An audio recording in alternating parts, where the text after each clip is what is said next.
Possível. Pronto, boa tarde, obrigado a todos e a todas por estarem cá. Vou começar com umas regras muito simples. Esta sessão vai ser gravada, portanto, quem não quiser ver a sua carinha depois no Facebook e estas coisas todas, pode desligar, é o momento certo. Se alguém quiser que façamos tratamento de imagem no Photoshop, desliguem também, porque não vamos fazer. Portanto, aqueles que se sintam à vontade, mesmo à vontade, que fiquem com a câmera ligada. Algumas regras básicas para participar. Nós hoje vamos tentar apresentar o que é esta coisa dos bairros saudáveis. Podem ir ao site, temos um site fantástico, o endereço é bairrosaudáveis.gov.pt, está lá tudo explicadinho. Nós, no fundo, só estamos a fazer esta sessão para que vocês não estejam nas esplanadas e nos bares, que são os malandros, e depois acontece o que acontece com a Covid. E dá muito trabalho a pessoas como a nossa Sofia, da equipa Regional Norte. A coisa descarrila isto, não tarda, é quase a Espanha. Portanto, vamos ter uma primeira intervenção, que vai ser da Helena Roseta, que nos vai apresentar o programa. A seguir, vamos ter um painel com 6 pessoas. Vamos ter a Carla Valle, da Delegação Regional do Norte do IFP. Vamos ter a Maria João Pessoa, da CCDR Norte. Vamos ter o Luís Brandão Coelho, da Direção-Geral da Agricultura e Pescas do Norte. Teremos também o Henrique Gil, do Instituto de Segurança Social. E teremos também o João Costa, que é do Habitar Porto. Portanto, a primeira coisa que nós vamos fazer é tentar explicar o que é esta coisa dos bairros saudáveis, para vos ajudar, porque pensamos que é uma ferramenta útil, para tentar organizar a população e dar os meios para que esta organização possa ser útil, para melhorar as suas condições de vida e para que orientem possíveis práticas inovadoras, a partir do poder público e não só. E a segunda questão é que vamos pedir também que nos ajudem a nós, porque o programa já está a andar, mas precisamos que ele chegue a todo lado. O programa já está a ter alguma incidência nas áreas metropolitanas do Porto e de Lisboa. Estamos a ter alguns problemas no interior. Já vai chegando aos poucos. Nós vamos precisar, e uma das coisas que vamos pedir, que nos enviem o que nos sinalizem entidades, pessoas que possam estar interessadas no programa, as quais possamos convidar, porque um dos objetivos para a semana, ou para as próximas semanas, vai ser fazer sessões de divulgação, nomeadamente na região norte, de baixo para cima. Isto é, mais do que ter aqui os responsáveis pelo programa a contar o que o programa é, queremos também ter pessoas nos territórios que nos expliquem porque é que o programa pode ser interessante e que possam ilustrar a pessoas que possam concorrer e obter financiamento para que as candidaturas sejam eficazes e sejam úteis para as pessoas. Eu não vou alongar muito mais, vou dar a palavra à Helena para que nos explique o que é o Bairro Saudáveis, a quem é que se dirige, como é que nós podemos participar e, no fundo, para abrir uma primeira porta para os vossos contributos, podem ir lançando as perguntas cá no bate-papo.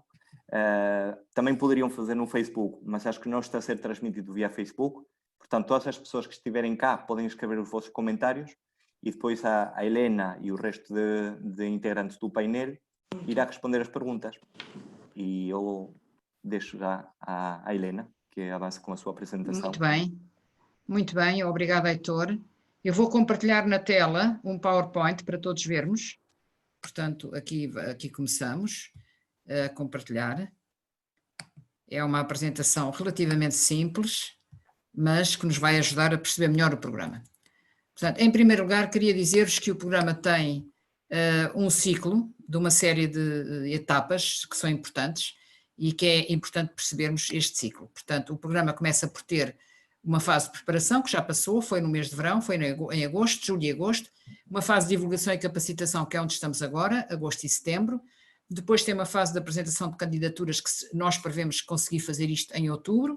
Em novembro temos o nosso júri para avaliar as candidaturas e para as pontuar, para serem selecionadas as melhores, para depois, no final desse mês, termos os resultados divulgados, a assinatura de protocolos. O nosso objetivo é, antes do final do ano, termos protocolos assinados para podermos passar a primeira tranche de financiamento. Portanto, quando assinarem os protocolos dos projetos aprovados, têm direito à primeira tranche de financiamento para poderem começar. E os projetos começam no final do ano, têm o ano todo que vem para o fazer e no final do ano que vem far-se-á a avaliação daquilo que foi o nosso trabalho. Nós temos uma estrutura muito simples, eu vou ser rápida nisto. O programa depende de 7 ministérios, constitui uma chamada entidade responsável, estes ministérios que aqui estão, Presidência do Conselho de Ministros, Ministério da Saúde, Ambiente e Ação Climática, Agricultura, Infraestruturas e Habitação, Coesão Territorial, Trabalho, Solidariedade e Segurança Social. Eu fui nomeada coordenadora por Conselho de Ministros, depois deram-me competência para escolher uma equipa, escolhi 7 pessoas comigo, somos 7, destes 7, 5 são elos de ligação para as equipas regionais que foram constituídas com pessoas designadas de vários serviços, nomeadamente das ARS, do Ministério da Saúde, do Instituto de Emprego e Formação Profissional e da Segurança Social do Ministério do Trabalho, Solidariedade e Segurança Social, do Ministério da Agricultura, das Direções Regionais da Agricultura e do Ministério da Coesão Territorial, das CCDRs. Portanto, estas pessoas disponibilizaram-se, são técnicos, alguns são mesmo dirigentes, disponibilizaram-se para integrar estas equipas regionais e são as que nos estão a ajudar e temos hoje connosco a equipa regional do Norte e o elo de ligação com a equipa regional do Norte é o Heitor. O regulamento está em discussão pública até o final desta semana, tem 10 capítulos, cada capítulo responde a uma pergunta. Nós vamos só analisar 4 perguntas, mas explicar muito rapidamente. O primeiro capítulo responde para que é o programa, o segundo capítulo diz quem é que decide e quem é que coordena, foi os esquemas que eu vos mostrei agora, quem decide são os representantes dos 7 ministérios, quem coordena são as equipas nacional e regionais. A quem é que o programa se dirige? Isto vamos ver com mais cuidado. E é para fazer o quê? Também vamos ver melhor. Quem é que pode candidatar-se? Também vamos ver melhor. Quem e como é que são avaliados os projetos? Isto também é muito importante. Pois como é que se paga? Não vamos desenvolver isso hoje, mas se fizerem perguntas sobre isso podemos explicar. Como se divulga é o que estamos a fazer. Há um último capítulo, o 9º capítulo é um capítulo sempre antipático, é os incumprimentos, portanto se não cumprir como é que é, e quando é que começa? Começa efetivamente quando abrirmos as candidaturas, ou seja, o programa começou mais cedo com aquelas etapas de preparação, mas para efeitos públicos começa quando abrirmos as candidaturas para as pessoas poderem apresentar os seus projetos. A quem é que isto se dirige? Esta questão é muito importante. Isto dirige-se ao país todo a nível do continente, não se dirige às regiões autónomas, mas não é todos os territórios que se podem candidatar. Os territórios para se candidatarem têm que cumprir 3 de 7 condições, que é este slide. 3 destas 7. Eu vou explicar por grupos para perceberem melhor. Os primeiros 2 critérios têm a ver com coisas muito óbvias. Territórios onde há más condições de habitação e onde há rendimentos baixos. Não quer dizer que toda a gente tenha rendimentos baixos, mas que muita gente tem rendimentos baixos nesses territórios. Estas 2 condições são logo as primeiras. Depois têm 3 condições ligadas à saúde. O programa chama-se Bairros Saudáveis, mesmo por isso. Primeira delas, ter um número grande de pessoas de risco em caso de Covid, e nós sabemos quais são. São pessoas de idade, com doenças crónicas, os médicos de saúde pública que nos ajudam e as unidades de saúde vão nos ajudar a confirmar se há realmente muitas pessoas de risco naquele território para a Covid-19. Depois temos um critério de saúde também, dificuldade de acesso à saúde, incluindo a medicação. Dificuldade de acesso à saúde, o pessoal da saúde pública sabe isto, as ARS também sabem, porque sabem as pessoas que não têm médico de família, ou a quantidade de pessoas que não têm médico de família, mas as pessoas que moram nos locais também sabem se a unidade de saúde é longe, se o serviço de saúde é longe, se não têm dinheiro para ir à farmácia, se não conseguem comprar os remédios, portanto também podem dar informação sobre isto. 5º critério, a questão da vacinação. Esta questão é muito importante e tem que ser confirmada por médicos, é muito importante, porque nós temos, em algumas zonas do país, por exemplo, vou dar apenas um exemplo, pessoas de língua estrangeira que não conhecem as regras e não têm acesso ao sistema de saúde, não conhecem as regras e não levam as crianças à vacinação e, portanto, aqui temos uma situação de risco, quer para crianças, quer para mais velhos. E isto os médicos de saúde pública sabem e as ARS também sabem. Passamos, então, às outras 2 condições complementares, que se dirigem a grupos específicos. A primeira, o número 6, o critério 6, haver crianças e jovens em idade escolar com pouco acesso ao ensino, e nós vimos isso quando foi o confinamento, as pessoas não conseguiam, havia miúdos que não conseguiam acompanhar o ensino à distância, por exemplo. E a última questão, número significativo de pessoas em exclusão social, isolamento ou abandono. Podem ser, por exemplo, idosos em aldeias isolados, podem ser pessoas em situação de sem-abrigo, no geral isto é mais nos centros das cidades, podem ser pessoas vítimas de tráfico, isto em qualquer sítio, quer a nível da agricultura, quer a nível das situações urbanas, há pessoas vítimas de tráfico, às vezes concentradas em determinadas zonas de residência, portanto são situações mais específicas. Destes 7 critérios, só tem que cumprir 3. não é obrigatório cumprir os 7. E, portanto, a primeira coisa, quando uma pessoa, uma entidade, uma organização, uma comunidade quiser apresentar uma candidatura, olhar para o território onde quer intervir e pensar qual destes 7 critérios é que nós cobrimos. Como é que é para ir? Diga? Eu pedia para depois fazerem as perguntas no fim, senão, como somos muitos, depois torna-se confuso. Como é que nós estamos a tentar identificar os territórios? Estamos com metodologias de identificação dos territórios. Por um lado, estamos a recolher dados estatísticos e a construir indicadores. Por outro lado, temos um questionário participativo que está a ser muito respondido, onde pedimos às pessoas para indicarem territórios que acham que cumprem estes critérios. Já vou mostrar alguma coisa sobre isso. E temos as nossas equipas regionais a fazer trabalho de divulgação no terreno e a procurar comunidades, entidades e territórios que possam ser, de facto, importantes neste programa. Tudo isto que estamos a fazer será divulgado no nosso site.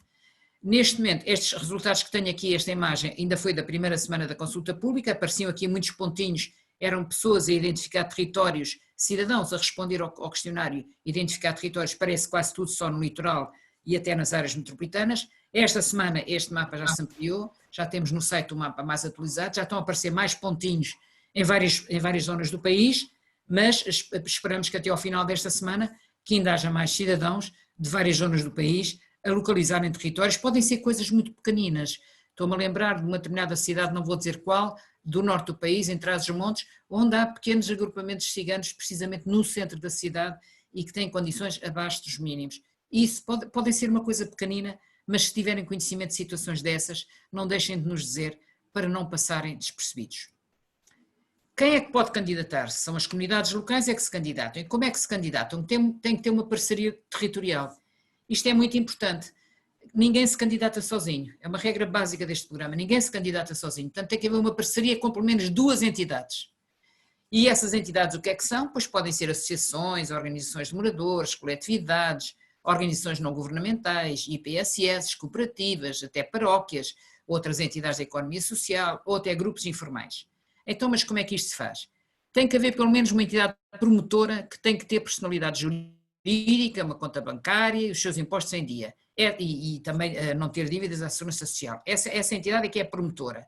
E depois as outras entidades associam-se como parceiras, pode ser uma ou mais, e aqui os parceiros podem ser informais, por exemplo, um grupo de moradores que não esteja constituído em associação, ou um grupo de estudantes que queira participar no projeto, seja o que for, podem integrar a parceria, mas a promotora tem que ser formal.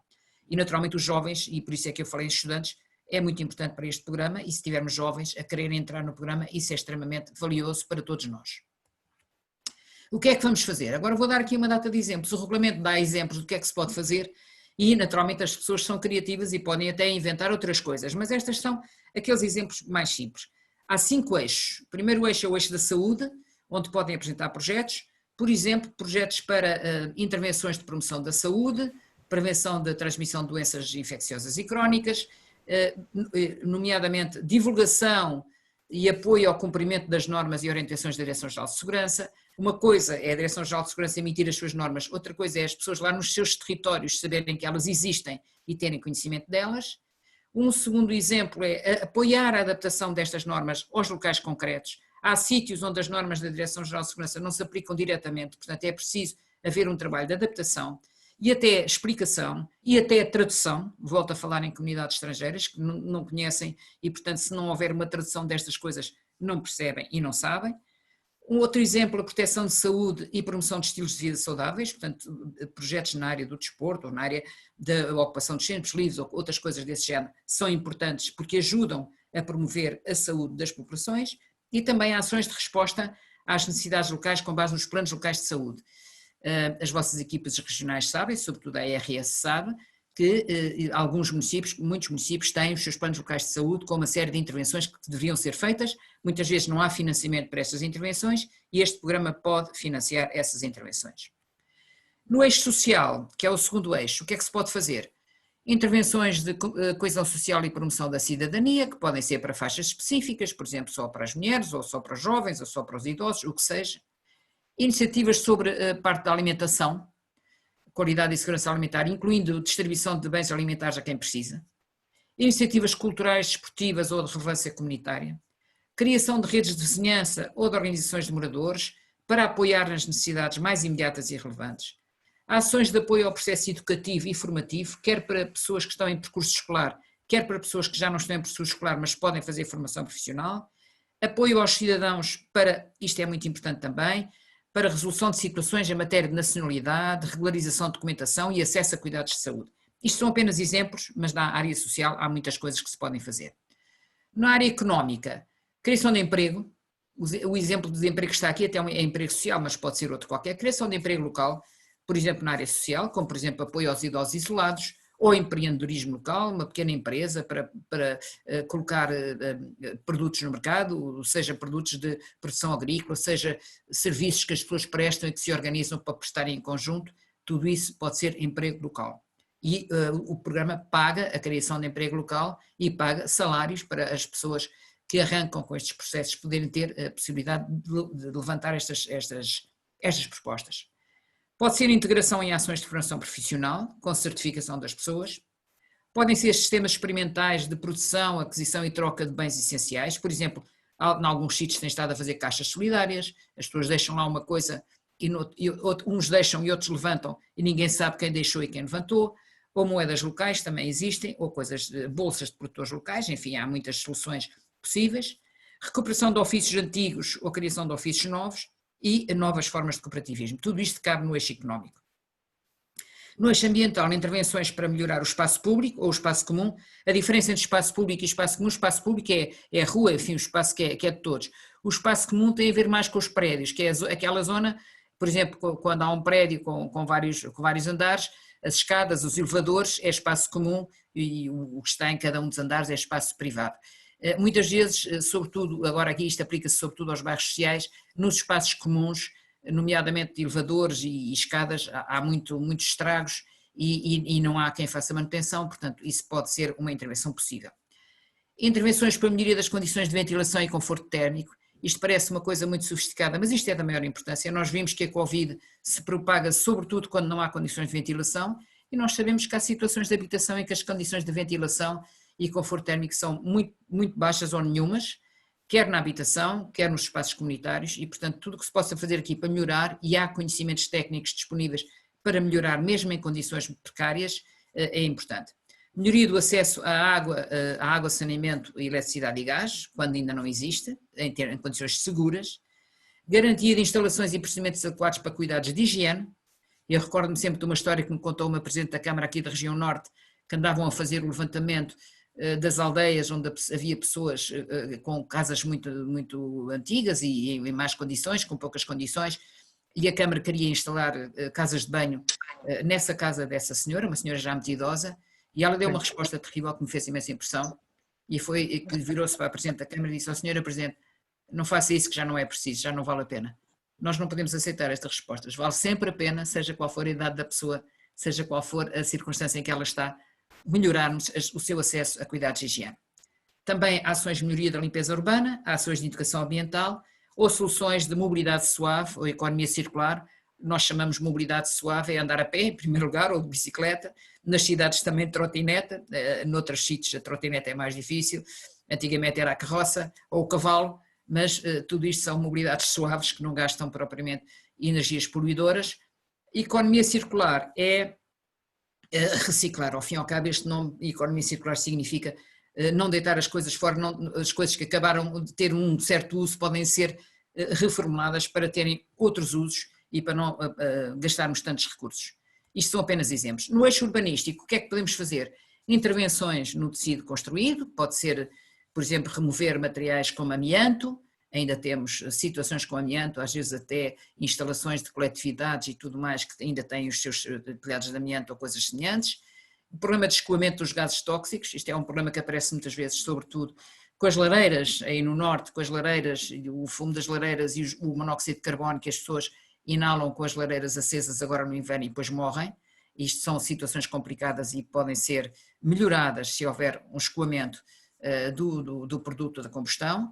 Também nos esquentadores a mesma coisa, regularização de questões urbanísticas, instalação ou melhoria de equipamentos desportivos ou culturais, melhoria das acessibilidades para as pessoas com mobilidade condicionada, sejam pequenas rampas, sejam corrimãos, sejam outras coisas que se podem fazer e que podem ajudar, ou intervenções em habitações não permanentes, falo concretamente situações, por exemplo, em que estão trabalhadores rurais que não têm contratos e que estão precários e que depois são postos em contentores, em determinadas condições, às vezes muito precárias, e, portanto, isto temos, se pudermos ajudar, ajudaremos. Ora bem, quem é que vai avaliar? É um júri independente, eu tenho aqui os critérios, isto já é uma questão mais, talvez não vamos discutir isto hoje, mas os critérios de participação, de avaliação do júri são, em primeiro lugar, a pertinência do projeto, ou seja, se aquilo que está a ser proposto responde realmente aos problemas que aquele território tem. Em segundo lugar, a participação, isto vai ser muito valorizado. Se for uma organização qualquer que cai de paraquedas num sítio para fazer uma coisa, mas os moradores não participam, a pontuação é baixa. Se os moradores participarem, a pontuação será sempre mais alta e mais importante. A qualidade da candidatura, em termos daquilo que se propõe fazer, a execuibilidade, às vezes as pessoas têm ideias muito boas, mas não têm a menor ideia se aquilo é fazível, se é execuível ou não é, e portanto aqui também é importante que seja execuível, que não seja uma coisa utópica. A originalidade, e isso depende da imaginação, a possibilidade de continuidade e sustentabilidade, ou seja, coisas que se façam que possam continuar, que não morram no fim do programa, e também vamos viabilizar e valorizar quando as autoridades de saúde locais estiverem envolvidas na parceria ou a ajudar de qualquer maneira no projeto. Como é que se pode participar na consulta pública? Pois vai-se ao nosso site, a consulta pública está em www.bairrossaudáveis.gov.pt, logo na página de entrada aparece uma coisa verde, assim, uma barra verde, é entrar no Ver Mais. Entrando no Ver Mais, lá pode escolher entre ir ao projeto de regulamento ou ir ao questionário participativo. Se forem ao projeto de regulamento é para dar ideias ou críticas sobre o regulamento que lá está. O questionário participativo é umas perguntinhas para responderem. E já temos de facto muitas perguntas respondidas, muitos questionários recebidos. Eu ia terminar a minha intervenção dizendo talvez aquilo que uma espécie de um resumo, como é que se faz uma candidatura. A primeira coisa é escolher o território. Qual é o território em que vão querer fazer o projeto? Pode ser um bairro, pode ser uma zona, pode ser uma rua, pode ser uma aldeia. Não fiquem agarrados ao nome bairros saudáveis, parece que é só para bairros e algumas pessoas pensam que é só para bairros sociais. Não, é para territórios desde que os identifiquem, não é? Depois, segundo passo, então este território onde nós queremos fazer o projeto cumpre 3 daquelas 7 condições que eu falei há pouco. Essa questão é essencial, portanto tem que verificar aquelas 7 condições se cumpre ou não cumpre pelo menos 3. Terceiro ponto, vamos ter que fazer uma parceria local. Como é que vamos fazer uma parceria local? Temos que envolver moradores, temos que procurar organizações, procurar parceiros, já vamos ver se podem ser entidades públicas, mas começar a pensar quem é que se pode juntar, com quem é que nos podemos juntar para apresentar o projeto. Quarto ponto, apoio da junta de freguesia ou da autoridade de saúde ou das duas, porque a junta de freguesia e a autoridade de saúde é que vão ter competência para, quando apresentarem a candidatura, confirmar que realmente cumprem aquelas condições de elegibilidade que eu mostrei há pouco. Eu mostrei, não sei se se lembram, 3 eram condições de saúde e essas têm que ser confirmadas por uma autoridade de saúde, as outras são condições mais gerais e económico-sociais, podem ser confirmadas pela freguesia. E, portanto, é bom saber se a freguesia e a autoridade de saúde, pronto, se podem contactá-los e saber se eles são disponíveis para apoiar. Depois entramos propriamente na discussão do que é que vamos fazer. E aí, com a comunidade, com o grupo, com quem for, com os parceiros, pensarem o que é que querem fazer, nos vários eixos que eu disse, da saúde, do ambiente, do urbanismo, da economia, do social, e vendo daquilo que gostavam de fazer, se realmente isso faz falta no território. Isto é muito importante. Depois a seguir, já terem uma ideia do que é que querem fazer, começar a pensar quais são as medidas concretas que querem fazer. Olhem, é um ano inteiro de trabalho, o que é que a gente vai fazer, o que é que fazemos no primeiro trimestre, o que é que conseguimos fazer depois a seguir, o que é que fazemos a seguir, ter uma ideia de quem é que vai fazer as coisas, quantas pessoas é que vão precisar para fazer essas coisas todas e quanto tempo é que cada coisa fará. E finalmente, quando abrir as candidaturas, é tudo através do site, vai haver um formulário próprio para apresentar as candidaturas, a primeira coisa a fazer é registar-se nesse formulário. Portanto, o site neste momento é aberto, toda a informação do site é aberta a toda a gente. Quando aparecer o formulário para candidaturas, é só aberto a quem se registrar primeiro, que essa parte das candidaturas é uma parte reservada, naturalmente, para quem está interessado em participar. E pronto, alguma dúvida podem contactar através do nosso mail, geral@bairrossaudáveis.gov.pt, nós encaminharemos para as equipas regionais e estamos disponíveis para tudo o que seja preciso, quer a equipa nacional, quer as equipas regionais, e em particular a equipa regional do Norte, que está hoje aqui neste painel, disponíveis para dar ajuda. E eu terminei e vou interromper o compartilhamento e voltar ao vosso convívio. Deixem-me só dizer, antes de sair, que estamos com 94 pessoas a assistir à nossa sessão e damos boas-vindas a todos e agradecer, porque realmente estamos em tempo de contingência e se não fosse estes meios era impossível estarmos a falar com tantas pessoas. Calme já. Obrigada a todos. Heitor, é contigo. E melhor aqui todos confinadinhos do que na rua apanhar Covid. Nesse sentido, eu vou... Obrigado, Helena, pela sua apresentação. Se acharem bem, eu vou passar a palavra aos membros da equipa regional do Norte, mais ao João Costa, que também vai estar a comentar o programa. E vamos começar pela Sofia Rocha, que é a nossa chefe cá no Norte, é a coordenadora da região Norte, para fazer um breve comentário do programa e já agora para me esclarecer a mim uma dúvida, a mim e a todos, que é qual é esta relação que existe entre desigualdades sociais e condições de saúde? Causa, consequência e alguma coisa que se possa fazer para quebrar este círculo vicioso? Olá, boa tarde a todos. Eu sou Sofia Rocha, sou médica de saúde pública e autoridade de saúde no ACES Aveiro Norte. Tenho na minha alçada os municípios de Oliveira das Mães, São João da Madeira e Valdecambra. Estou muito satisfeita de estarmos aqui muitos, estamos perto de 100 aqui na sessão e, portanto, parece-me que as pessoas de facto estão a demonstrar interesse neste programa e este programa pode ser fundamental para realmente melhorar as condições de vida de pessoas em certas zonas, em certos bairros, em certos territórios. Quanto à questão que colocaste, Heitor, realmente as desigualdades sociais têm vindo já a ser estudadas já há muitas décadas. Sabemos que as desigualdades sociais provocam doença e, por sua vez, a doença vai provocar ainda mais desigualdades sociais.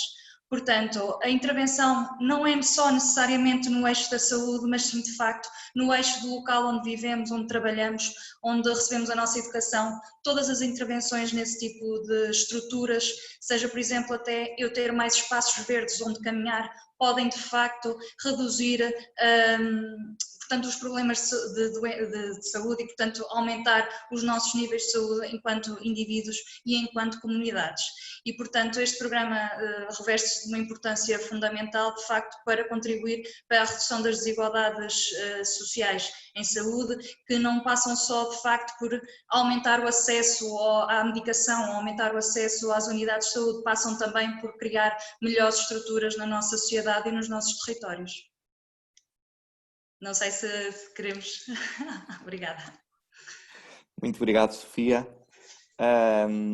Depois teremos oportunidade de aprofundar nestas questões, com toda a probabilidade que há pessoas que estão curiosas em de que maneira é que nós podemos remover estes fatores que estão a impedir o bem-estar das pessoas e promover saúde, não só ter cuidado de saúde, mas também promover saúde. Passava então agora a palavra a Carla Val, do Instituto de Emprego e Formação Profissional, também para nos fazer um pouco o comentário deste programa, que contributos é que pode trazer aos parceiros com que trabalham. Muito bem. Obrigado. Sim, Heitor. Boa tarde a todos e a todas.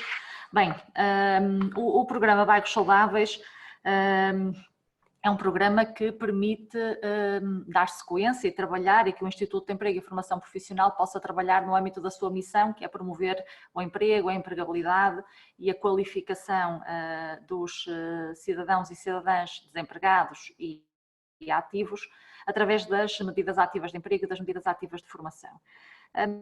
E qual pode ser o papel do Instituto de Emprego e Formação Profissional neste programa? E nós podemos intervir em duas fases. Nesta fase inicial de divulgação do programa, a Delegação Regional do Norte do IFP trabalha com cerca de 80 concelhos, tem 28 serviços de emprego e serviços de formação profissional espalhados pela região, mais alguns balcões de atendimento permanente e não permanente. Tem também uma rede alargada de gabinetes de inserção profissional,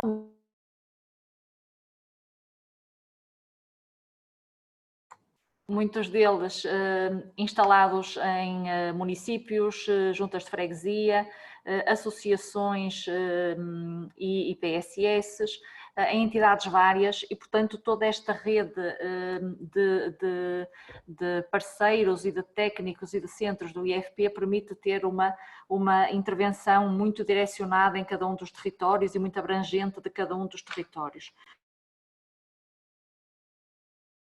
Micro.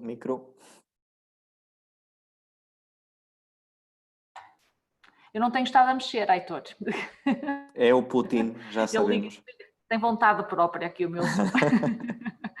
Bem, por outro lado, os dirigentes locais dos serviços e técnicos também da casa, nós temos representação em vários fóruns locais, temos representação nas 8 comunidades intermunicipais, temos representação na rede social, nos núcleos executivos, dos conselhos locais de ação social, nos núcleos de intervenção, nos conselhos municipais de educação, conselhos municipais da juventude, nos núcleos de apoio às pessoas sem abrigo, nos conselhos gerais das escolas, até em algumas comissões sociais de freguesia, e portanto todo este trabalho em rede que fazemos com todas estas entidades, todo este trabalho também de parceria, permite-nos trabalhar, divulgar, identificar projetos que conhecemos, com os quais já trabalhamos, e que têm uma intervenção de facto muito direcionada e trabalho para apresentar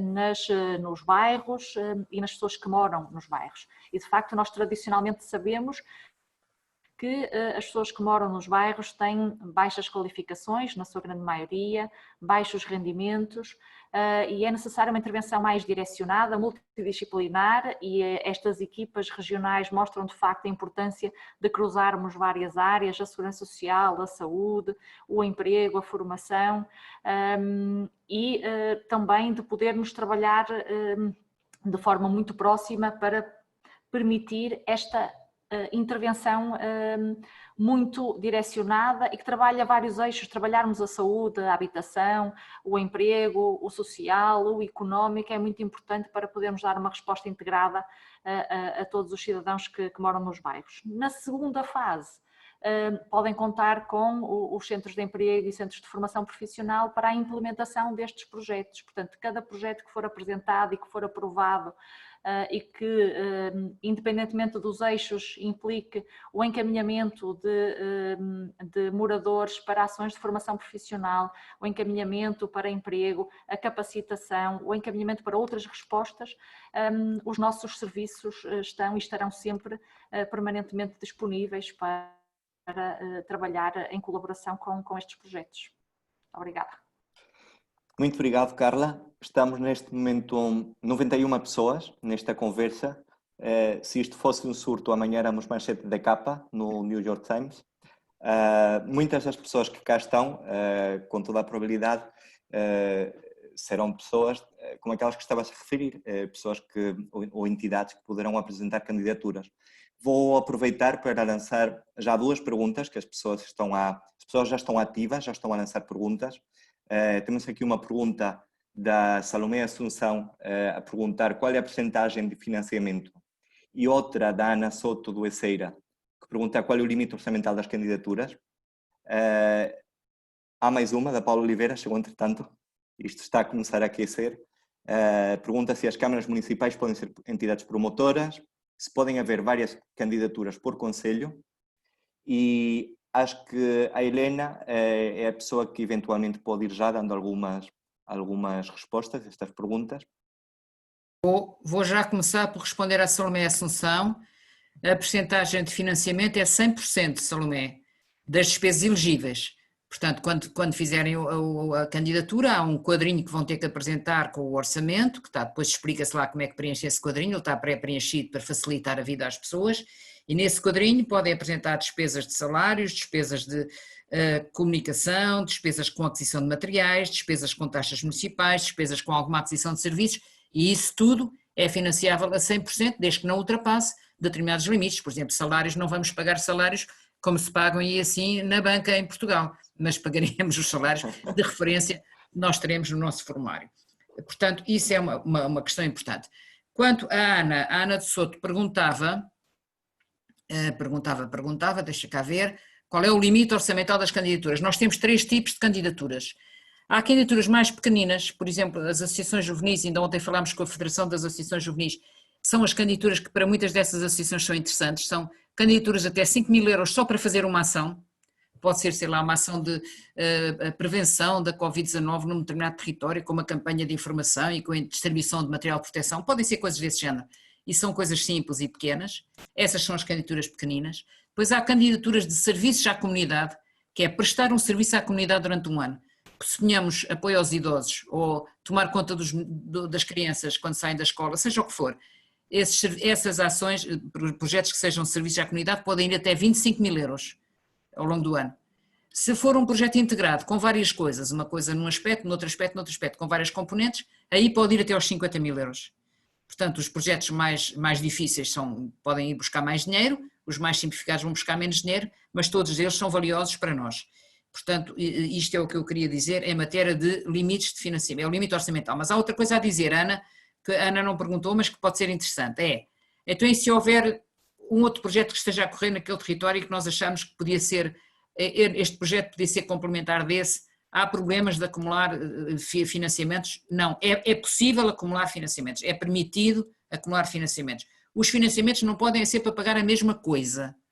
Portanto, são dois projetos diferentes que estão a ocorrer no mesmo território, um deles pagará umas coisas, outro pagará outras. O programa Bairros Saudáveis admite juntar-se com outros projetos nos territórios que já estejam a acontecer. Isto pode ser importante porque às vezes os projetos acabam por não terem os financiamentos todos e juntando forças talvez se consiga. Portanto, permitimos sim a acumulação de financiamento, desde que não seja para pagar as mesmas coisas. Depois, havia aqui mais questões. Sim, as podiam ser promotoras. Havia uma questão do Bernardo Alves, eu depois interrompo e passas a palavra a quem quiseres. Tenho aqui mais mensagens, mas tenho que tomar nota delas e pensar um bocadinho. Mas há já uma do Bernardo Alves. Se é possível apresentar uma proposta para intervir nos bairros sociais, na parte comum e na parte pública, sem comunicar previamente com a Câmara, mas garantindo que pode ser executado. A Câmara não tem que autorizar previamente, mas naturalmente para intervir num bairro municipal cujo dono é a Câmara tem que dar a sua autorização, portanto é conveniente isto ser articulado com a Câmara. Pode ser executado, temos sempre este problema, Bernardo, se o bairro social for do IRU, o proprietário é o IRU, e o IRU tem que autorizar a intervenção. Se o bairro social for da Câmara, o proprietário é a Câmara, tem que autorizar a intervenção. Nós não podemos intervir numa propriedade alheia sem termos a autorização do proprietário. É esse o princípio simples. Não quer dizer que a Câmara tenha que aprovar exatamente os pormenores todos do projeto, mas tem que aprovar a intervenção. Mas para isso, ainda agora ouvimos a Carla Val explicar, e quem diz a Carla diz os outros membros da equipa regional, na articulação com as câmaras municipais, se vocês precisarem de ajuda, pois a equipa regional cá estará para vos ajudar a fazer essa articulação e isto correr da melhor maneira. Eu calmo por enquanto e tu continuas, Heitor. Vamos ir compilando algumas perguntas para responder depois todas. Vou então passar a palavra ao Henrique, que não sei onde é que ele está. Aqui estou eu. Henrique. Boa tarde a todos. Olá Henrique, estás bom? Tudo bem? O Henrique está aqui em representação do Instituto da Segurança Social, que é uma instituição com forte ação nesta área. De que maneira é que um programa como este pode vir a complementar, ajudar o trabalho que já se está a fazer a partir da vossa instituição? Este trabalho, este programa, acho que de alguma forma está muito bem construído, quer ao nível da sua plasticidade, portanto tem uma nível de abrangência bastante grande em termos da área social. Nós estamos extremamente habituados a trabalhar com esta questão da precariedade. Deixa-me só dizer aqui, Heitor, que eu acho que ele tem aqui uma competência extraordinária, que é a questão e a lógica do bottom-up, ou seja, de partir de baixo para cima em termos de decisão, dar aqui a capacitação às pessoas, dar aqui a capacitação de poder intervir e de alguma forma dignificarem também o seu território e a sua modo de estar em termos da sua vida.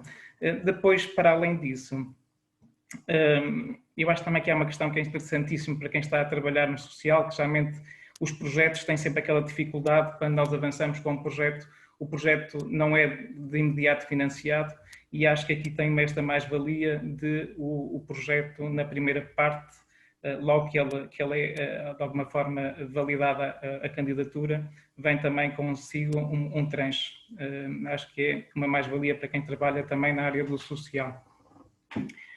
Aqui eu acho que há uma importância extremamente grande de todos que estão aqui a participar, que é a tomada de consciência que muitas vezes estas pessoas as pessoas mais desfavorecidas em termos de informação, têm uma dificuldade exatamente no aceder a este tipo de informação. E eu aqui acho que o trabalho de cada um de nós, junto da população, para de alguma forma podermos capacitá-los também no acesso à informação, poderá ser aqui algo extremamente útil para haver aqui também maior qualidade de vida e também para tomada de consciência. E nós, ao nível da Segurança Social, tentamos fazer isso junto com todas as equipas ao nível dos territórios. É a capacitação, é a parte da tomada de consciência, a questão da participação nos seus processos de alteração de condições de vida, e este será, sem dúvida, um programa que tem todas estas competências. Muito obrigado, Henrique. Temos aqui uma data de perguntas. Queres que eu responda? Se calhar lança uma pergunta ao Luís Brandão Coelho, e já tinha aqui uma primeira linkagem de perguntas para lançar. Pode ser? Luís, onde que andas? Ok. Concordas com a visão do Henrique das vantagens deste programa promover uma ação de bottom-up? Do teu ponto de vista, isto pode trazer uma vantagem, pode vir a colmatar alguma lacuna? Há alguma experiência neste campo que se possa mobilizar, que possa ser uma boa prática de referência? Eu concordo que, de facto, este projeto pode vir a ter aqui, de facto, impacto muito positivo, mas, cara, eu ia referir mais a função que temos nós em termos de DRAP, um bocadinho mais transversal. Nós julgo que temos um papel importante nesta primeira fase, relativamente à divulgação, mas se calhar vamos ter um papel importante no apoio que pode ser necessário na elaboração de candidaturas, uma vez que o universo das opções que se põem podem eventualmente vir a precisar da nossa área de especialidade, digamos assim. Além de que a própria Direção Regional tem um conjunto de quintas que, de algum modo, ficam disponíveis para que, se nos concelhos onde elas existem, houver necessidade e interesse por parte dos grupos locais em organizar ações que possam utilizar estes espaços, de eventualmente eles poderem ser postos, de facto, aqui à disposição do projeto. Acho que o projeto tem muito espaço para poder vir a desenvolver projetos muito interessantes. Vou aproveitar para lançar já um conjunto de perguntas para a Helena e para o resto dos integrantes do painel. No fundo, temos aqui dois grandes blocos de preocupações. A primeira tem a ver com as entidades promotoras. Há duas pessoas, a Isabel Alves Dias. Mas vale vez em tragédia que não tenham de ir buscar os peitos. Olha, eu fico muito triste porque eu gosto da comida favorita. Que foi isso? Foi o Putin? Não, há uma criança que entrou, estamos todos em casa. Eu vou pedir à Catarina para tirar o som às pessoas que não estão neste momento a falar, são pequenas interferências, não tem problema nenhum. A vida é assim. E é bonita. Pronto. Temos aqui um primeiro bloco de perguntas que tem a ver com as entidades promotoras. A Ana Isabel Alves Dias e a Lisa Santos perguntam se as câmaras podem ser promotoras. Depois a Sofia Nobre, que pertence ao trabalho numa IPCS, que está a trabalhar com a Câmara do Porto, também pergunta se poderia dar continuidade a um trabalho que já estão a desenvolver. Este seria um primeiro bloco de perguntas que tem a ver com as entidades promotoras. Nós todos que estamos aqui temos acesso ao bate-papo, não precisas de repetir as perguntas. Mas eu organizo. Está bem. És o moderador. Dás-me licença que eu possa responder? Claro. Então vamos lá ver. A Paula perguntou, e o Heitor já disse, se as câmaras municipais podem ser promotoras, e a resposta é, na versão atual do regulamento, não está previsto que possam ser promotoras nem as câmaras nem as freguesias. Em todo caso, isto está em discussão pública até domingo. E se acharem que as câmaras deveriam poder ser promotoras, façam chegar essa proposta que a gente depois logo analisa. Em princípio não está previsto, e não está previsto porquê? Porque nós gostaríamos que o dinheiro do programa não fosse para entidades públicas, fosse exclusivamente para as entidades da sociedade civil. E, portanto, sabemos que em alguns territórios as câmaras podem ter aqui um papel muito importante e, portanto, em alguns territórios pode não haver assim tantas organizações capazes de serem promotoras e poderá ser necessário vir uma câmara, portanto, este é um assunto que temos que refletir para encontrar uma solução mais flexível. Em princípio, com o regulamento como está, não podem ser promotoras. Segunda pergunta, também da Paula Oliveira, pode haver várias candidaturas por conselho? Pode. O limite que está no atual projeto de regulamento é não poder haver mais do que uma candidatura por território, mas nós vamos alargar isto a não poder haver mais que uma candidatura da mesma entidade por freguesia. Ou seja, uma parceria faz um projeto para uma freguesia, essa parceria não pode fazer mais projetos para aquela freguesia. Nem essa parceria, nem os membros que lá estão. Agora podem ir para outras freguesias. Portanto, no conselho há várias freguesias, não há problema nenhum, pode perfeitamente haver várias candidaturas no conselho.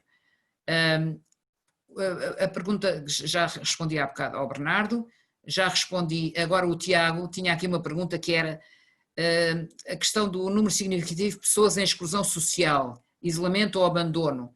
E a pergunta é se estas situações são taxativas, ou seja, podem-se incluir aqui outras situações de exclusão social para além das que estão contidas no projeto de regulamento?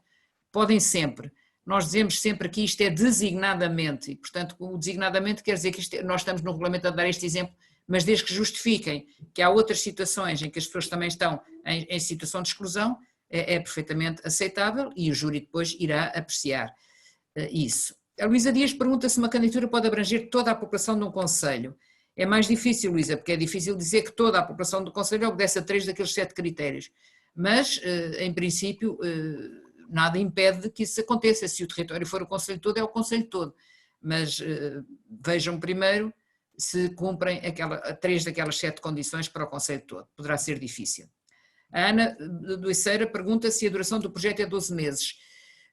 Na prática vai ser 11, naturalmente, porque nós conseguimos entregar a primeira transfinanciamento em dezembro, começar ou não começar, começa o ano, em novembro do ano que vem as coisas têm que estar acabadas, mas poderá haver alguma prorrogação ou não. A resolução do Conselho de Ministros disse que eram 18 meses, acaba em dezembro do ano que vem, se for necessário alguma prorrogação, na altura se verá, mas o objetivo é trabalhar para cumprir isto mais ou menos no prazo de 11 meses.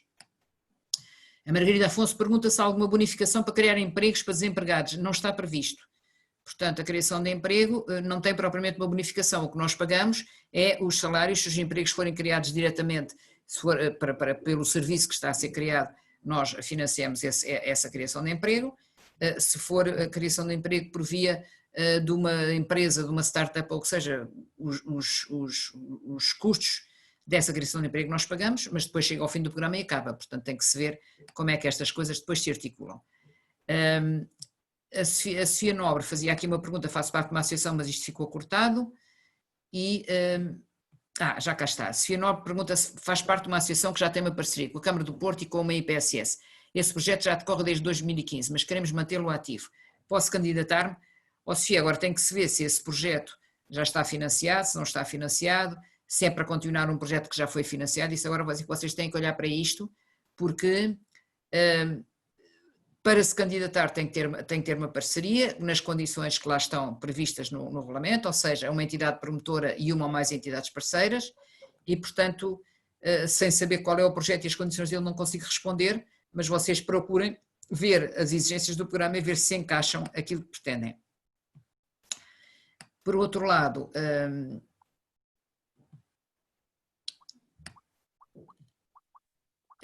a Mariana Antunes pergunta se as propostas para os bairros sociais públicos podem vir a ser implementadas em bairros que já estejam a ser alvo de outras intervenções por parte da própria Câmara em simultâneo. Isto é, quando se considera que as intervenções não dão resposta às necessidades. Podem, e eu diria mesmo até que devem. Isso é que é uma coisa que podem conversar com a Câmara Municipal. A Câmara pode fazer uma parte e este programa pode fazer outra. Isso é uma coisa positiva e o bairro fica melhorado se assim for. Eu estou a ver aqui, para já, em matéria de perguntas, não vejo aqui mais perguntas concretas, portanto, passo a palavra novamente ao nosso moderador para dirigir a sessão. Muito obrigado. Lançava agora uma pergunta ao João Costa. O João Costa é arquiteto, está agora a começar o seu percurso profissional. E a pergunta que eu lanço é muito clara: que tipo de oportunidades é que, do teu ponto de vista, proporciona um tipo de programa como este? E em que medida é que pode vir a colmatar lacunas ou a complementar oportunidades que já existam? Pronto, em primeiro lugar, queria agradecer o convite para estar aqui. Ou seja, a perspectiva que eu posso dar aqui é uma perspectiva externa, porque claramente sou o membro menos institucional deste painel, e penso que o meu contributo pode ser útil enquanto técnico que trabalha na aplicação dos diplomas, por exemplo, destes novos criados na nova geração de políticas de habitação.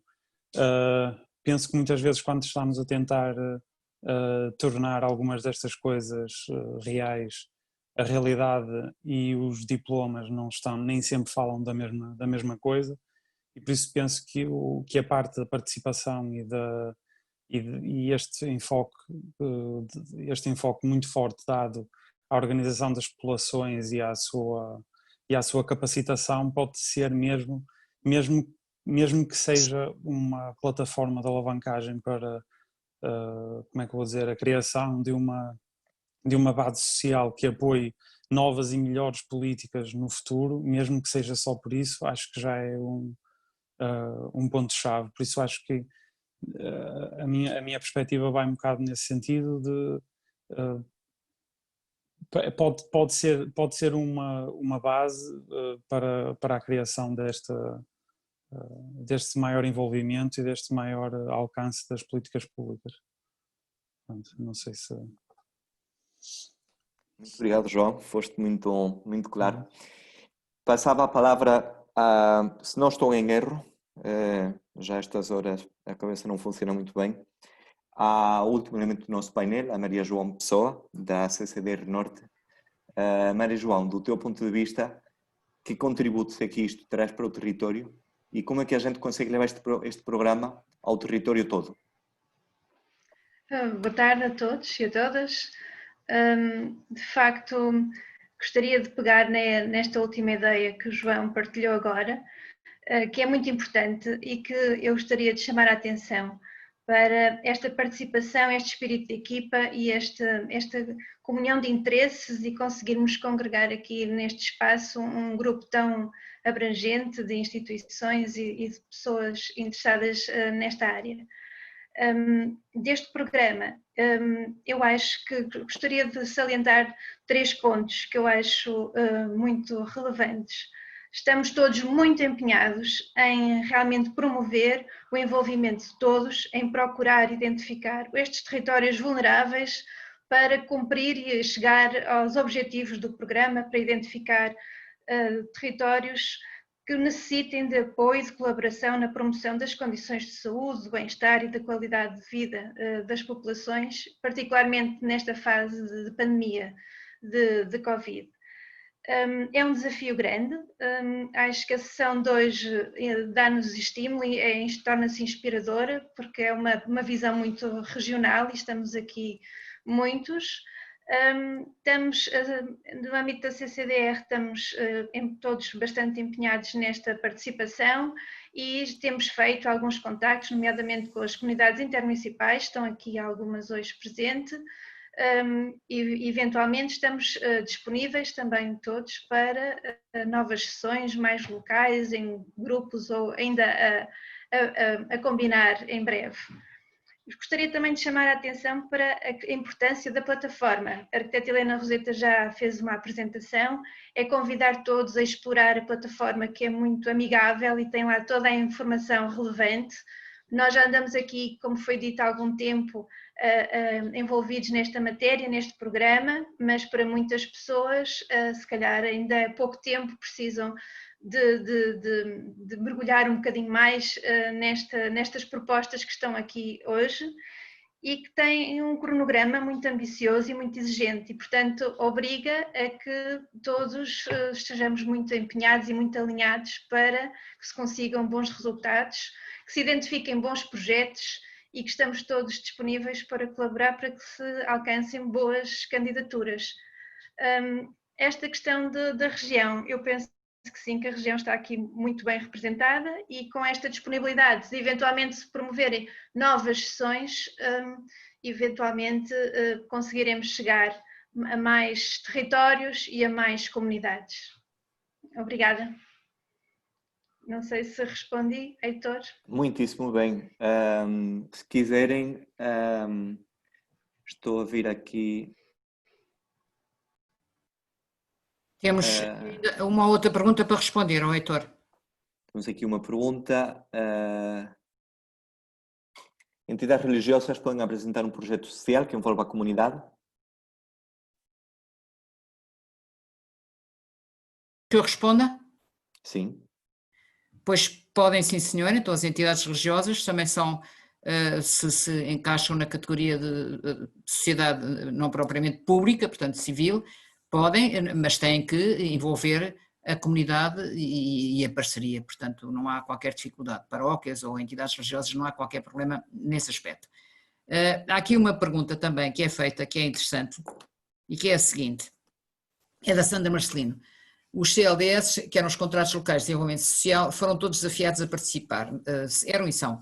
A pergunta da Sandra é, gostavam de saber como é que podem dar o seu contributo, uma vez que o seu projeto já é financiado no âmbito do Programa Operacional do POIS. Sandra, o contributo é, eventualmente, nas vossas organizações poderem integrar parcerias, uma vez que não vão buscar mais financiamento quando já têm algum financiamento. Há, de facto, a União Europeia lançou financiamentos importantes para estes projetos de desenvolvimento local de base comunitária, que estão a ser lançados agora no terreno, é dinheiro comunitário. O dinheiro do Programa Bairros Saudáveis é um dinheiro rapadinho dos fundos do Orçamento de Estado com muita dificuldade e, portanto, se puder haver associações que façam potenciar o dinheiro, tanto melhor. Não vamos repetir projetos para a mesma coisa, mas vamos tentar fazer sinergias e, enfim, que se possam associar coisas que estão a acontecer com outras que estão para acontecer. Eu gostava de mostrar uma coisa, se o Heitor me der 2 ou 3 minutos, que eu acho que pode ser interessante. Nós tivemos a ver aqui que os territórios têm que cumprir 3 dos 7 critérios, mas como é que isto se faz? Como é que eles veem, como é que as pessoas podem ver se o seu território cumpre ou não cumpre aqueles critérios? Há uma fichazinha que não vai aparecer no formulário da candidatura e que nós estamos a negociar com a ANAFRE e com a Associação dos Médicos de Saúde Pública para eles depois também conhecerem a ficha e poderem confirmar as informações. Eu ia mostrar o modelo da ficha porque acho que é útil explicar isto. Dás-me licença, Heitor? Dou. Então eu vou compartilhar a tela e vou buscar a ficha. Então a ficha, o que diz é isto. Eu vou pô-la maior para se ver melhor. Um bocadinho maior. Ora bem, então são 7 critérios. Portanto é uma fichazinha, 7 critérios. E, no fundo, o que diz o projeto de regulamento é que para cada um destes critérios, às vezes tem uma data de linhas, outras vezes não tem. Quando tem uma data de linhas, a ficha é simples, é mau estado das habitações, linha A. Linha A, mau estado das habitações, tal. Isto acontece ou não acontece? Sim. Se acontece, clica. Se não acontece, não põe nada. Exiguidade do espaço habitável, isto acontece ou não acontece? Sim ou nada. Desadequação severa dos espaços comuns, acontece ou não? E por aí fora até chegar cá abaixo. Agora isto é que eu queria dizer. Basta que uma destas alíneas tenha um sim para este critério estar preenchido. Portanto, estas alíneas são muito úteis para ajudar as pessoas a ver se realmente cumprem o critério ou não. Basta que uma destas alíneas apareça clicada sim, para automaticamente este critério já estar preenchido. A mesma coisa com o segundo critério. No terceiro critério não há linhas, portanto esta pergunta é sim ou não. Há muita gente em risco de Covid nesse sítio ou não há? Se sim, põe sim. Se não há, não põe nada. E assim sucessivamente. Quando chegarem ao fim, seguramente vão ter, se os territórios forem vulneráveis, vão aparecer aqui o número suficiente de sims para poderem confirmar que de facto cumpre os critérios de elegibilidade. Depois está mais uma perguntinha, os critérios 1, 2, 6 ou 7, que são aqueles que não têm a ver com saúde. Se estes critérios se verificarem, a candidatura tem uma declaração da Junta de Freguesia, põe sim, se tiverem a declaração, se não tiverem, não põe nada. Se for os critérios da saúde, que são os 3, 4 e 5 a verificar, tem alguma declaração da autoridade de saúde, ou sim ou não? O que é que acontece se não tiverem estas declarações? Esta pergunta também se pode colocar e já nos foi colocada. Então, e se eu não conseguir a declaração, fico de fora? Não, se não conseguir a declaração, o que está previsto é que a equipa nacional vai pedir ajuda às equipas regionais para verificar se é verdade estes sims que as pessoas puseram. E, portanto, nós vamos suprir essa falha se não houver possibilidade de ter as declarações das entidades correspondentes. Vamos tentar suprir essa falha, naturalmente, não poderemos resolver todos os problemas, mas há situações que às vezes basta ir lá ver e falar com as pessoas e percebe-se que elas efetivamente acontecem. Portanto, eu acho que esta informação pode ser útil e já a informei, vou interromper o compartilhamento e voltar ao vosso convívio. Muito obrigado. Há um conjunto de entidades, a Federação Minha Terra, o município de Guimarães, também escreveu alguém de um CLS a manifestar a sua disponibilidade para apoiar o programa, para divulgar, para se envolverem. Todas aquelas sugestões que tenham, têm duas possibilidades. Podem partilhar já e abrimos também um turno de palavra para quem quiser debater de viva voz conosco. A outra, podem escrever para o e-mail, que é, se não estou em erro, geral@bairrosaudáveis.gov.pt, e nós vamos analisando também as propostas, porque gostaríamos que, para além de sermos nós a promover, que existam focos locais, onde as coisas se possam explicar de uma maneira mais direta para as pessoas do território. Portanto, também há a possibilidade de promover sessões a partir dos próprios territórios. Não sei se sempre podemos abrir um turno para 3 ou 4 pessoas eventualmente participarem de uma maneira mais ativa na discussão. Alguém que tenha a coragem de lançar uma pergunta, uma reflexão, um desafio? Eu tenho aqui mais uma pergunta do Bernardo Alves. Não sei se então, queres força. Então vou responder. O Bernardo diz o seguinte: segundo o regulamento, a participação da população na formulação da candidatura é uma mais-valia, mas ao ser necessário articular, por exemplo, com as câmaras, com os centros de saúde, todos sabemos não são as entidades mais céleres, acredito que seja difícil fazer um envolvimento consciente até outubro. Pergunta se há margem para alargar as candidaturas, se existe a possibilidade, depois de chegar o financiamento, a equipa dos bairros saudáveis, que conta com vários elementos com contactos nessas entidades, dar apoio a estes contactos mais burocráticos. Ora, muito bem, Bernardo, é assim. Quando acabar, vamos lá ver, quando acabar a apresentação da candidatura, pode acontecer que faltem alguns elementos e vai haver um período, o júri vai dar um período para as pessoas completarem o processo se faltar algum elemento. Há coisas que têm que ser articuladas antes, mas há outras coisas que podem ser articuladas no durante.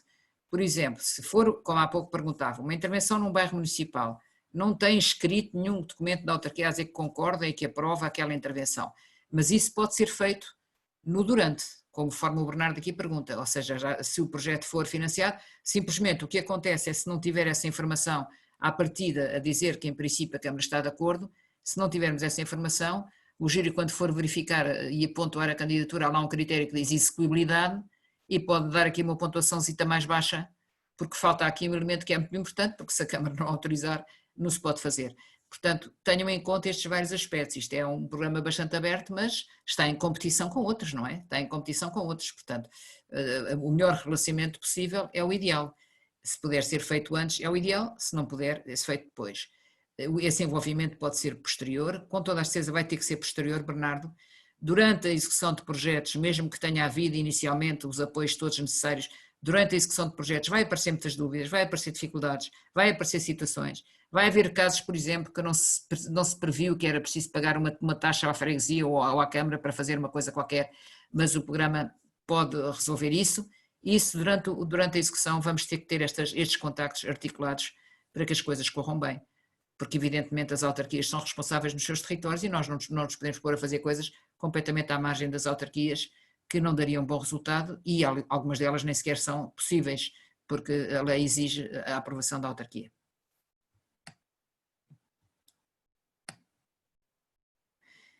O Heitor não está agora aqui, mas eu vejo aqui o Fernando Paulo a dizer que gostava de intervir e a Paula Oliveira também. Será que o Fernando Paulo... Boa tarde. Obrigado.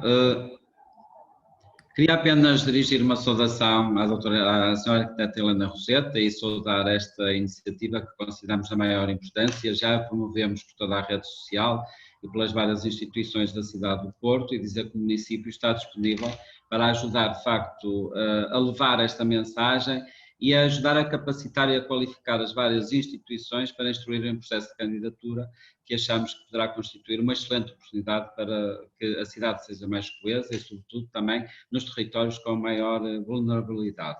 E a sugestão que eu queria aqui deixar é que, de facto, se sentisse que os municípios são também parceiros ativos, tal como as juntas de freguesia, porque nós temos uma grande relação de proximidade, falo pelo Porto, mas a generalidade dos municípios, porque a nós compete aos municípios coordenar as redes sociais. E no caso do Porto, eu todos os meses reúno um núcleo executivo e não delego em ninguém, sou eu como vereador responsável pela área, que presido e coordeno as reuniões. Aliás, a doutora Carla Val está aqui, diretora regional, delegada regional do IFP, sabe que é verdade, coordeno também o NISA diretamente e, portanto, só para dizer que, de facto, é com muito entusiasmo que vimos este programa e que os municípios podem ser aqui uns parceiros muito importantes. Nós não queremos ter, acho que não devemos ser entidades elegíveis, devemos ser facilitadores e de certa forma promover para que as associações e ajudar a que as associações aproveitem estas candidaturas. E por último, também deixar aqui esta nota, acho que poderia ser interessante, como alternativa ao parecer da Junta de Freguesia ou Autoridade de Saúde, que eventualmente fosse a rede social ou a Câmara dar o parecer. Para quê? Para que pudesse ser imediatamente envolvido e implicado nestes processos. Nós recentemente tivemos aqui um processo de candidaturas ao Fundo de Associativismo Social e eu próprio dinamizei 3 sessões de esclarecimentos com as associações e apercebi-me que efetivamente às vezes as associações têm muitas dificuldades. As câmaras aqui têm a obrigação de ajudar as instituições a apresentar as suas candidaturas, a ser facilitadores e que os processos sejam instruídos, que não possam morrer na praia. Portanto, eu queria aqui deixar como sugestão, porque posso fazer por escrito, mas que a rede social pudesse, e a Câmara, pudesse desde a primeira hora, porventura as associações optassem por seus parceiros, mas que pudessem também de igual forma ser entidades que pudessem dar o seu parecer e que pudessem ser implicadas logo na instrução da candidatura para que tivessem sucesso, porque acho que é uma excelente oportunidade. Parabéns. Muito obrigada, Sr. Vereador. Eu queria agradecer muito a sua intervenção, parece que foi quase combinado falar a seguir ao que eu estava a dizer, mas calhou bem. Dizer-lhe o seguinte, relativamente àquelas declarações de confirmação de que o território é elegível, o que está previsto no projeto de regulamento é poderem ser feitas pela Junta de Freguesia, pelas autoridades de saúde ou por outra entidade pública. Portanto, pode ser a Câmara, está previsto poder ser por outra entidade pública. Não pusemos as redes sociais a fazer esta confirmação por uma razão simples, as redes sociais precisamente juntam os parceiros e entidades que gostarão de se candidatar. Portanto, se vão candidatar não podem estar a confirmar candidaturas, portanto é só por uma questão de separação de águas, quem confirma são entidades públicas que não podem beneficiar com o dinheiro do programa, que é para as outras entidades da sociedade civil estarem de mãos livres para poderem participar nos projetos que quiserem, sem haver conflitos de interesses. É só essa a razão, não é de maneira nenhuma querer afastar ninguém, mas é para que não haja aqui misturas e que cada um saiba bem o seu papel. Dizer-lhe também que estamos a negociar com a Associação Nacional de Municípios um protocolo de colaboração, precisamente para pedir às câmaras para que através das redes sociais dinamizem, facilitem, fazer aquilo que o Sr. Vereador acabou de dizer. Portanto, estamos precisamente neste momento a negociar isso com a Associação Nacional de Municípios e lá chegará às câmaras certamente pelas vias próprias. E penso que tenho aqui mais uma pessoa a poder intervir. Vê lá tu isso, Heitor. Não tens aí a Paula Oliveira a pedir para falar? Não me está a aparecer. Agora sim, Paula Oliveira. Boa tarde a todos. Um cumprimento especial a todos e também à Sra. Arquiteta Helena Roseta e cumprimentos também do Sr. Presidente de Câmara, Dr. Domingos Bragança, e este cumprimento especial porque fez e vai continuar a fazer, eu sei, muito por Guimarães e estamos muito reconhecidos. Obrigada, este reconhecimento público. Parte da minha intervenção já foi, e agradeço, feita pelo Sr. isto é, coincide com o Sr. Vereador Fernando Paulo. Eu sou vereadora da Ação Social, estou com muito gosto nesta reunião.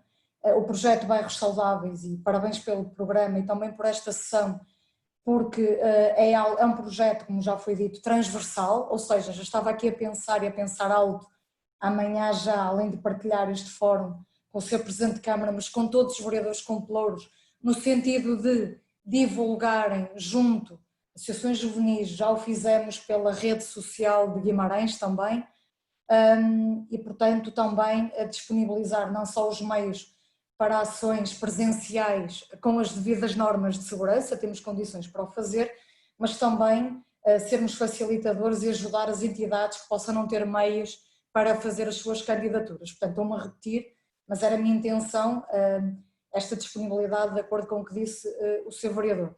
Depois também uma questão e a modo de sugestão, que é, nós brevemente, muito brevemente, estamos a agendar uma reunião do CLAS, a rede social, e como a Sra. Arquiteta Milena Roseta referiu e bem, muitas das entidades, os representantes de entidades e parceiros que se podem candidatar estarão nesta reunião da rede, e o que eu pergunto, e sei que têm todos muito trabalho, a organização do programa, mas era se porventura, e será via Zoom, se um dos pontos da ordem dos trabalhos incluísse a questão da apresentação dos bairros saudáveis, sem querer abusar, se poderia, não sei se é o Heitor e como representante aqui para o Norte, pelo que eu percebi, se poderia, por exemplo, participar nesta reunião da rede social de Guimarães via Zoom, 5 minutinhos, 10, e estar disponível para algumas questões e ser um dos pontos da ordem de trabalho, sem querer abusar. Muito obrigada pela atenção e parabéns. Heitor, estás a ser desafiado então. Eu estou, e eles vão aprender portunhol. Isto vai ser muito produtivo para todos. Eu acho que sim, acho que tanto eu como qualquer elemento da equipa regional do Norte estará disponível para participar, apresentar o programa e depois acompanhar e encaminhar no que for necessário. Obrigada. Eu aproveito para acrescentar que esta apresentação que hoje aqui vos mostrei, eu vou colocá-la no site, o PowerPoint, para poderem utilizá-la à vontade. Vai sob a forma de PDF, que é para não se desformatar, mas podem utilizá-la à vontade, tirar lá partes, mostrar tudo como quiserem, porque às vezes ajuda a ter já um material já mais ou menos organizado para fazerem a vossa comunicação. Obrigada. Mais alguém que queira participar?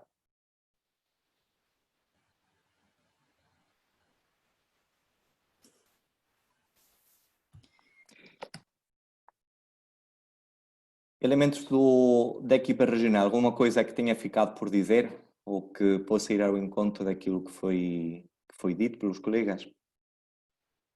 A Sofia quer falar? Olá a todos outra vez. Nós, esta fase da pandemia tem sido muito dura nos cuidados de saúde primários e hospitalares. O que tem estado patente, criado pelas unidades de saúde pública também, sempre a fomentar parcerias, são de facto os planos locais de saúde.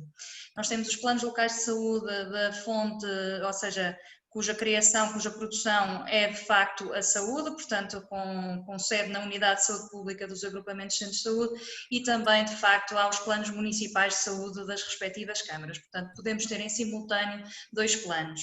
O que é importante é de facto cruzar ambos e fomentar as parcerias. Os planos locais de saúde da parte da unidade de saúde pública já criam para o território que é composto e da área geográfica do agrupamento de centros de saúde, uma lista de necessidades. E isso tem sido sempre partilhado com todos os parceiros que temos nos diversos municípios, freguesias e restantes parceiros. Excepcionalmente este ano deveria terminar agora um ciclo de planeamento, iríamos começar um novo ciclo a partir de 2021, quer a nível nacional, regional e local. Infelizmente está tudo relativamente em suspenso por causa da pandemia. Não obstante, nós continuamos a analisar as necessidades de saúde em termos de saúde pública e, portanto, estamos disponíveis, posso falar por mim e por todos os colegas das unidades de saúde pública do Norte, que estamos disponíveis também para ajudar a perceber quais poderão ser as prioridades de saúde nos diversos territórios. Outra coisa que também é importante e que será disponibilizado no âmbito daqui da nossa região vão ser os contactos institucionais das unidades de saúde pública de cada agrupamento de centros de saúde para que mais facilmente possam contactar com as autoridades de saúde desses territórios. Obrigada. Muito bem, Sofia, isso é muito relevante porque nem sempre as pessoas sabem como é que hão de chegar às entidades e isso é extremamente importante. Eu tenho aqui mais uma perguntinha, se o Heitor me autorizar eu respondo, que é, a pergunta é esta: se projetos no âmbito do ensino do português para cidadãos refugiados podem ser enquadrados no eixo social.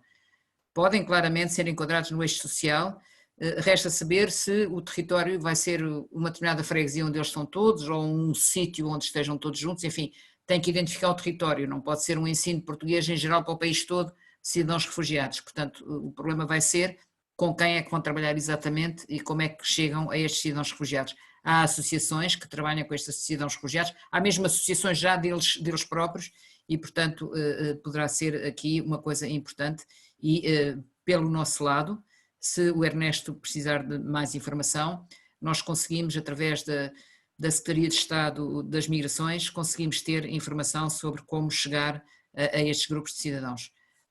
Quanto a Sandra Estevens tem aqui uma mensagem, sobre o questionário participativo, o seu não preenchimento nesta fase compromete uma eventual candidatura futura? Não, Sandra, o questionário é anónimo, portanto nós nem sequer sabemos quem é que está a responder. O questionário foi apenas um apelo à participação para nos dar informação, para nos ajudar a encontrar territórios.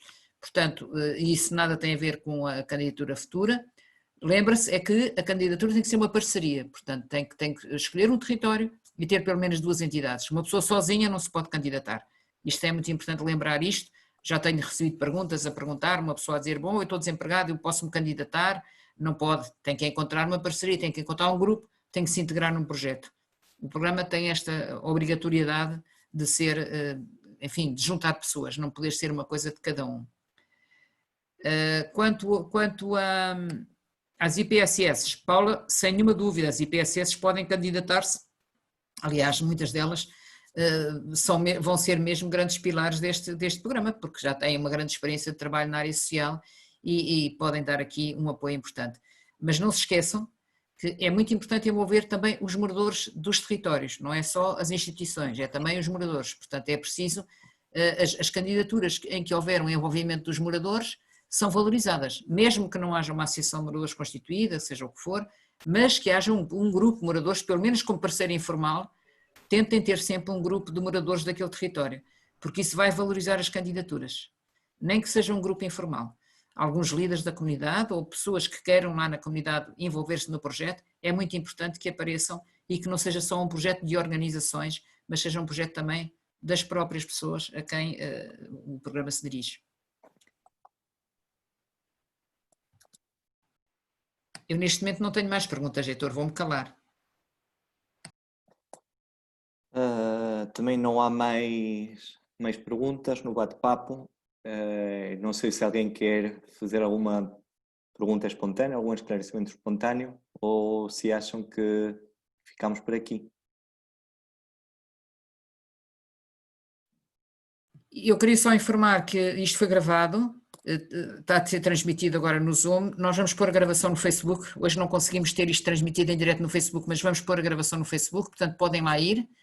Vamos pôr o PowerPoint no site e vão olhando para o site que as novidades vão aparecendo todas lá. Portanto, vamos estando sempre em novidades. Ainda hoje demos lá uma grande novidade que o Heitor produziu. Nós estamos a fazer mapas em que aparecem os territórios que as pessoas, os cidadãos, no questionário participativo estão a localizar. Estamos a fazer mapas do país onde estão a aparecer os pontinhos com os territórios que as pessoas estão a localizar. Por enquanto, esses pontinhos estão ainda mais no litoral e sobretudo nas áreas metropolitanas, mas da semana passada até hoje já houve mais pontinhos a aparecer em outras zonas do território. Portanto, se até ao final da semana motivarem também que as pessoas respondam a identificar territórios, ajudam-nos e podemos fazer chegar a informação mais longe. O Ernesto Machado pergunta, desculpem só, qual é a forma mais rápida para esclarecimento de dúvidas? A forma mais rápida para esclarecimento de dúvidas, se conhecerem alguém da equipa regional, é direta. Se não conhecerem, mandem um mail para o geral, @bairrossaudáveis, que nós enviamos logo diretamente a quem possa responder. O mail geral bairrossaudáveis.gov.pc está sempre a funcionar. Não é a linha SNS24, mas parece. Está sempre a responder. Também não temos tanto. Olha, cá está ela. Cá está o mail. geral@bairrossaudáveis.gov.pt. E alguém pergunta, não sei se um BP, que eu não sei quem é, pergunta se qual é o total de elementos em termos práticos que podem trabalhar no projeto. Isso, vocês é que têm que ver com aquele dinheiro o que é que conseguem fazer, quantas pessoas conseguem pôr a trabalhar, se têm que pagar alguns elementos ou não, isso varia. E também depende da coisa que estão a fazer em si. Isso agora só conversando com parceiros que queiram fazer um projeto e vendo quem é que está disponível. Uns estarão disponíveis e podem ser pagos pelo trabalho que vão fazer, outros dão a sua ajuda voluntariamente, portanto isso não há limite, é o que for. O único limite é saber que só podem gastar até aquele dinheiro que o programa vai financiar, a menos que arranjem apoios por fora, que também são aceitos. E às vezes, e já tem acontecido em programas parecidos com este, empresas, por exemplo, darem apoios, fornecerem materiais, e isso é perfeitamente aceitável.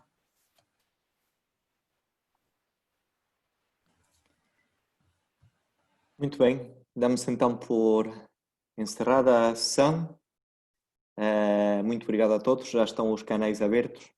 Qualquer dúvida é escrever, a gente irá ajudar naquilo que for preciso, mas também iremos precisar da vossa ajuda na divulgação do programa, entre todos aqueles que possam beneficiar ou que possam apresentar uma candidatura. Acho que é uma pergunta aqui, Fernanda Silva. Fernanda Silva, vou tirar a máscara, se me permitem, embora... Muito boa tarde a todos, eu sou Fernanda Silva, sou vereadora do município de Bragança. Um cumprimento a todos, desde Bragança, e um cumprimento especial e carinhoso à doutora Helena Roseta, que esteve connosco há muito pouco tempo, e felicitá-la por este projeto, o qual vamos abraçar a partir de hoje, e iremos divulgar junto da nossa rede social e junto dos nossos parceiros, e por certo que irão aparecer projetos muito interessantes em Bragança para desenvolver junto da nossa comunidade e das comunidades também existentes.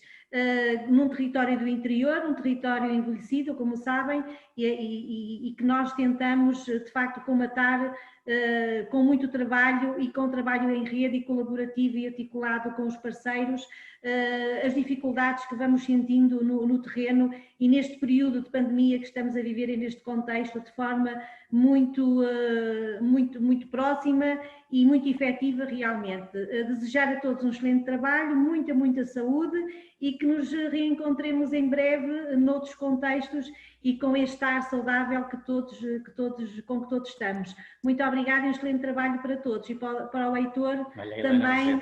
Muito obrigada. E tudo de bom para todos. Obrigada. Obrigado. Mais alguma intervenção? Vamos todos para os copos.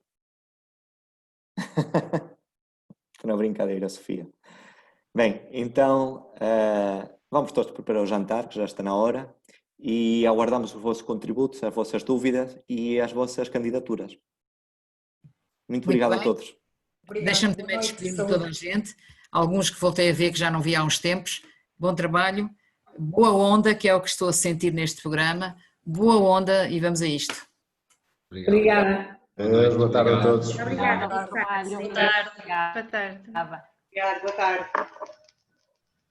Pronto, já. Pronto, agora vamos.